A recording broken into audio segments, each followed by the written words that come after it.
বিধানসভা নির্বাচনের আগে ফের এক নির্বাচনে ধুয়ে মুছে সাফ হয়ে গেল তৃণমূল। পূর্ব মেদিনীপুরের নন্দীগ্রামে গাংনা সমবায় কৃষি উন্নয়ন সমিতির নির্বাচনে বিপুল জয় পেল বিজেপি। 9টি আসনের সবকটিতে জয় পেলেন গেরুয়া সমর্থিত প্রার্থীরা। আর তৃণমূলের ভরাডুবি নিশ্চিত হতেই পুলিশকে দিয়ে বিজেপি কর্মীদের ওপর নির্যাতন চালানোর অভিযোগ উঠল শাসক দলের বিরুদ্ধে, যাতে ফের স্পষ্ট হলো পুলিশ সরে গেলে তৃণমূলের মেয়াদ 8 ঘন্টা।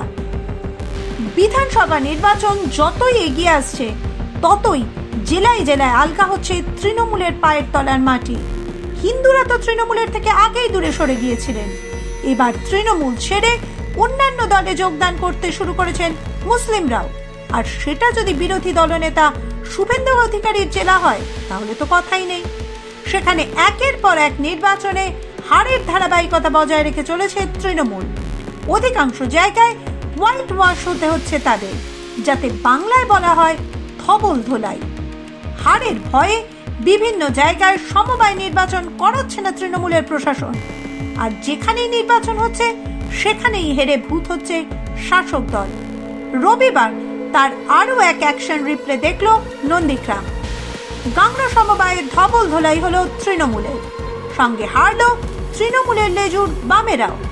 9টি আসনের 9টিতেই জয় পেলেন রাষ্ট্রবাদী প্রার্থীরা। এই জয় আসন্ন বিধানসভা নির্বাচনে বিজেপির মাটি আরও শক্ত করবে বলে জানালেন বিজেপি নেতা। আমরা ভারতীয় জনতা পার্টি আজকে পরিচালনা সমিতি নির্বাচনে আমরা বিপুল ভোটে আমরা 9টি সিটেই জয়লাভ করেছি।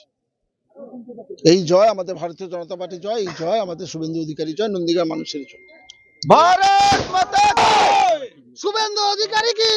বিধানসভা নির্বাচনের পূর্বে এই সমবায়ের জয় আগামী নির্বাচনে কতটা সাফল্য আশা করেন? বাড়তি নিশ্চিতভাবে আমরা অনেকটা আমাদের উৎসাহ বাড়বে, আমাদের কর্মীদের উৎসাহ বাড়বে।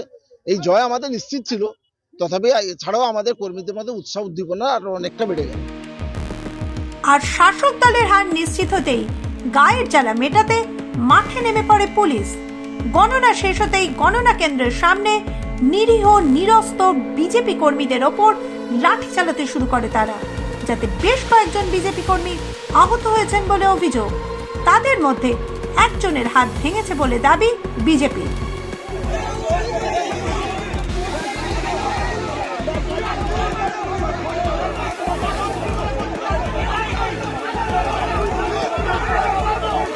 সেভাবে পুলিশকে দিয়ে আমাদের কর্মীকে কিভাবে পুলিশ খালে ফেলে দিয়েছে দেখুন। সেন্ট্রালের অবস্থা আছে, মরণের সাথে লড়াই করছে। একজন নয়, একজন কি ভেবেছে এরা কি যে পুলিশকে দিয়ে জিতবে? মানুষ ওদের সাথে নেই।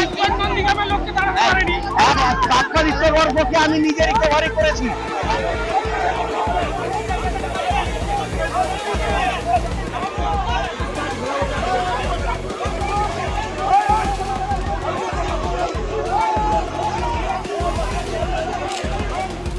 ওদিকে তৃণমূলের দাবি এই নির্বাচন অরাজনৈতিক, কারণ এই নির্বাচনে দলীয় চিহ্নে ভোট হয় না, তাই এর প্রভাব নাকি বিধানসভা নির্বাচনে পড়বে না। যে রাজ্যে চিড়িয়াখানায় বাঘের বাচ্চার জন্মাতেও মুখ্যমন্ত্রীর অনুপ্রেরণার প্রয়োজন হয়, সেখানে সমবায় নির্বাচন কি করে অরাজনৈতিক হয় বলুন তো? মাধ্যম ব্যুরো রিপোর্ট।